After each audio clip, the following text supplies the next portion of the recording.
তো বলছিলাম 1 নাম্বার আমল চুল নখ ইত্যাদি এগুলা কাটা থেকে বিরত থাকা, 2 নাম্বার জিলহজের প্রথম 9টা রোজা এটা রাখা। আর এই জায়গায় একটা হাদিস শুনছি আমরা, 4টা আমল নবীজি জীবনে কখনো ছাড়তেন না। এর মধ্যে 4 নাম্বারটা রাকাতাইনে ক্বাবলাল ফাদাত, ফজরের আগে 2 রাকাত সুন্নত, আর বাকি 3টা তো বললাম। 1 নাম্বার সেটা হলো আশুরার রোজা, 2 নাম্বার জিলহজের প্রথম দশকের রোজা, 3 নাম্বার প্রত্যেক মাসে 3টা রোজা, আর 4 নাম্বার ফজরের আগে 2 রাকাত সুন্নত। এ হলো জিলহজের দ্বিতীয় আমল। 3 নাম্বার আমল 9 জিলহজের রোজাটা সবাই রাখার চেষ্টা করব, বলেন ইনশাআল্লাহ।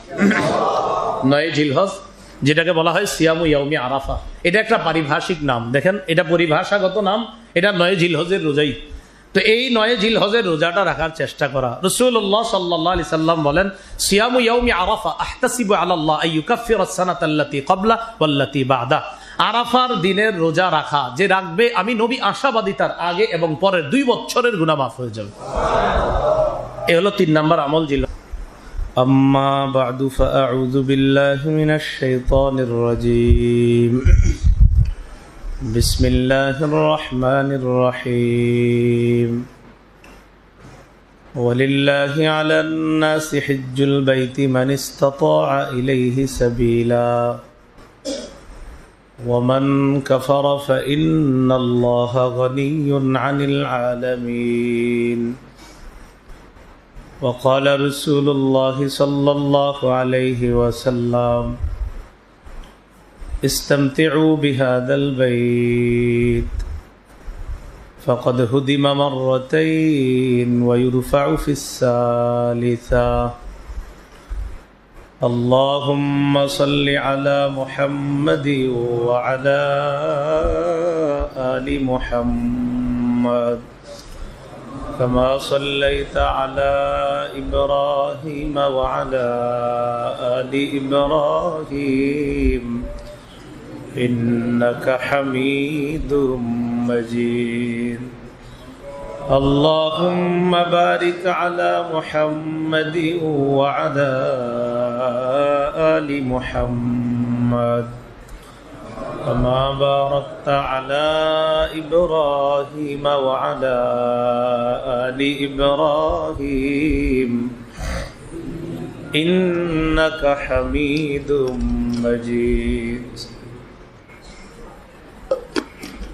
اللهم إني أعوذ بك من شر لساني وشر سمعي وشر بصري وشر مني। আল্লাহ পাক রব্বুল আলামিনের দরবারে শুকরিয়া আদায় করছি, আল্লাহ আমাদেরকে জুমার সালাত আদায় করার জন্য মসজিদে উপস্থিত হওয়ার তৌফিক দান করেছেন, আলহামদুলিল্লাহ। গত সপ্তাহে আমাদের আলোচনা ছিল ইবাদতের প্রকারভেদ ইত্যাদি সম্পর্কে। সর্বশেষ আলোচনা ছিল 5 মাধ্যমে আমরা ইবাদত করি। 5 নম্বর যে মাধ্যম ছিল সেটা হলো আর্থিক এবং শারীরিক ইবাদত। যে ইবাদত আমরা সম্পদ দিয়ে করি, শরীর দিয়ে করি, এই ইবাদতটা হলো আর্থিক শারীরিক ইবাদত। অর্থ এবং শরীরের প্রয়োজন হয় যে ইবাদতে, এর সবচেয়ে শ্রেষ্ঠ দৃষ্টান্ত হলো হজ করা। হজ করতে শরীর লাগে, টাকাও লাগে। সূরা আলী ইমরানের 97 নম্বর আয়াতে আল্লাহ বলেন, ওয়ালিল্লাহি আলান নাসি হিজ্জুল বাইতি মান ইসতাতাআ ইলাইহি সাবিলা। যেই মানুষ কাবা পর্যন্ত পৌঁছতে সক্ষম, সেখান থেকে আবার নিজের দেশে ফিরে আসতে সক্ষম, প্রয়োজনের অতিরিক্ত এই পরিমাণ অর্থ সম্পদ যার কাছে থাকবে, লিল্লাহ আল্লাহর জন্য, আলান নাস ওই মানুষের উপর হজ করা ফরজ। সহিহ মুসলিমের বর্ণনা 1373 নম্বর হাদিস, 1337 নম্বর হাদিসে আছে। রাসূলুল্লাহ সাল্লাল্লাহু আলাইহি সাল্লাম বিদায় হজে বলেন, অথবা রাসূলুল্লাহ সাল্লাল্লাহু আলাইহি ওয়াসাল্লাম অন্য সময়ে আলোচনা করেছেন, ফরিদা আলাইকুমুল হজ, তোমাদের উপর হজ ফরজ করা হয়েছে। ফাহুজ্জু, তোমরা হজ করো। অন্য বর্ণনা ইয়া আইয়ুহান নাস ইন্নাল্লাহা কাতাবা আলাইকুমুল হজ্জা ফাহুজ্জু, হে মানুষ তোমাদের উপর আল্লাহ হজ ফরজ করেছেন, অতএব তোমরা হজ করো। হাদিস দ্বারা বোঝা যায় যে যারা সামর্থ্যবান তাদের উপর হজ করা ফরজ। আয়াত থেকেও স্পষ্ট সামর্থ্যবানদের জন্য, যাদের সক্ষমতা আছে কাবা পর্যন্ত পৌঁছার, প্রয়োজনের অতিরিক্ত এই পরিমাণ অর্থ সম্পদের মালিক যদি থাকে তো তাদের উপর হজ করা ফরজ। এই কথা বলার পর এক সাহাবী দাঁড়ায় বললেন, আকুল্লা আমিন ইয়া রাসূলুল্লাহ, হুজুর হজ কি প্রতি বছর? রাসূলুল্লাহ সাল্লাল্লাহু আলাইহি সাল্লাম চুপ রইলেন, কিছু বললেন না। হাত্তা ক্বালাহা সালাসা, এই কথাটা তিনবার বললেন, হুজুর হজ কি প্রতি বছর? নবী তিনবারই তার কথা শুনলেন, কোনো জবাব দিলেন না, চুপ রইলেন। তিনবার বলার পর রাসূল সাল্লাল্লাহু আলাইহি সাল্লাম বললেন, লাউ কুলতু নাম লা ওয়াজাবাত, তোমার প্রশ্নের জবাবে আমি যদি বলতাম হ্যাঁ, তুমি যে বললা প্রতি বছর হজ ফরজ, আমি যদি বলতাম হ্যাঁ, তাহলে প্রতি বছরই হজ ফরজ হয়ে যেত। ওয়ালামাস্তাতা, তোমার এটা তোমরা আদায় করতে সক্ষম হতে না। আমি হ্যাঁ বলে ফেললে সামর্থ্যবানদের জন্য প্রতি বছর হজ করা ফরজ হয়ে যেত। যারুনি মা তারাকতুকুম, আমি তোমাদের কাছে যা রেখে যাই, তোমাদেরকে যা দিয়েছি, এই ব্যাপারে প্রশ্ন করা থেকে তোমরা বিরত থাকো, আমাকে ছেড়ে দাও, বেশি প্রশ্ন করবা না। ফাইন্নামা হালাকা মান কানা ক্বাবলাকুম বিকাসরাতি সুআলিহিম মুখতিলাফিহিম আলা আমবিয়াইহিম, তোমাদের পূর্ববর্তী জাতি বেশি প্রশ্ন করার কারণে, নবীদের সাথে মতভেদ করার কারণে ধ্বংস হয়ে গেছে। আমি যতটুকু বলছি ততটুকু গ্রহণ করো, বেশি প্রশ্ন করবা না। ক্ষেত্র বিশেষ প্রশ্ন করা ভালো, ক্ষেত্র বিশেষ প্রশ্ন করা গজবের কারণ হয়। কিছু বিষয়ে প্রশ্ন করা ভালো, আবার কখনো কখনো প্রশ্ন নবী যদি বলে ফেলতেন যে হ্যাঁ, তাহলে কত মারাত্মক বিষয় হয়ে দাঁড়াইত। এই জন্য যারা প্রশ্ন করবে এদেরও বোঝা উচিত যে কোন প্রশ্নটা করা দরকার, এদেরও এই বিষয়গুলা বোঝা দরকার, কোন জাতীয় প্রশ্ন করা উচিত দরকার। এই সেন্স আল্লাহর কাছ থেকে চেয়ে নেওয়া দরকার যে আল্লাহ আমার এমন বুদ্ধি দেন যে বুদ্ধিতে আমার মাথায় এটা আসে যে আসলে কোন প্রশ্নটা করা দরকার, এরকম বুদ্ধি আল্লাহর কাছে চাওয়া। না হয় উদ্ভট মার্কা প্রশ্ন দিনের পর দিন আপনার মাথায় আসতে থাকবে। আবু দাউদ শরীফের 1721 নম্বর হাদিস, রাসূলুল্লাহ সাল্লাল্লাহু আলাইহি সাল্লামকে তার সাহাবী আকরা ইবনে হাবিস রাদিয়াল্লাহু তাআলা জিজ্ঞাসা করলেন, আল হাজ্জু ফি কুল্লি সানাতিন আও মাররাতান ওয়াহিদা, হুজুর হজ কি প্রতি বছর নাকি একবার? নবী বললেন, বাল মাররাতান ওয়াহিদা, হজ যাদের উপর ফরজ হয় জীবনে একবারই ফরজ হয়, একবার আদায় করলেই সে ফরজ আদায় হয়ে যায়। ফামান জাদা, এরপরে যদি কেউ অতিরিক্ত করে, ফাহুয়া তাতাওউন, এটা হবে নফল। কেউ যদি অতিরিক্ত করে এটা হবে নফল। হজ যাদের উপর ফরজ হয়েছে এখনো করেন নাই, তাড়াতাড়ি করে ফেলেন। হজের টাকা জমিয়েছেন যারা, এবং ওই পরিমাণ টাকা হয়ে গেছে আপনার, কিন্তু আপনি কেন যেন হজে যাচ্ছেন না, বা কোনো কারণে আপনাকে কেউ নিষেধ করতেছে যাইতে, আপনি এটা শুনেন না, আপনি তাড়াতাড়ি হজ করেন।